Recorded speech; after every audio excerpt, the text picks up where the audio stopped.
Araw ng Miyerkules, Baclaran Day. Ang ilang deboto maaga nagsimba bilang bahagi ng kanilang panata. Mula Baclaran, may unang balita live si Bam Alegre. Bam! Good morning. Unang Miyerkules sa Oktubre, kaya ilang deboto ang present para sa unang Baclaran Day ngayong buwan.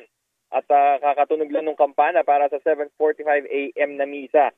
At kanina nakausap natin yung isang grupo ng mga deboto, sila Noni Buison at kanyang barkadahan ng mga nagbibisikleta mula Espanya. Sila ay pumadyak papunta rito sa simbahan. Kasama na rin yung papawis ng kanilang panata at sa kanilang pananampalataya. Kanilang hiling ay sana magpatuloy yung kanilang malakas pangangatawan para patuloy silang makapaglingkod din sa Panginoon. At nakausap din natin yung 3 dekada ng magtataho dito sa simbahan, si Crispin Ordonez, na dahil sa kanyang hanap buhay, siyempre nakakapakinig na rin siya ng misa. Ito yung sinihingi niyang gabay.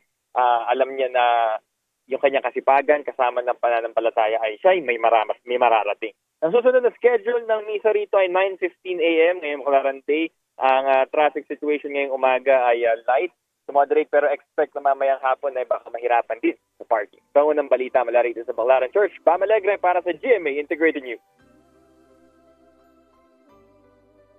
Igan, mauna ka sa mga balita. Mag-subscribe sa GMA Integrated News sa YouTube. Sa mga kapuso abroad, subaybayan nyo kami sa GMA Pinoy TV at sa www.gmanews.tv.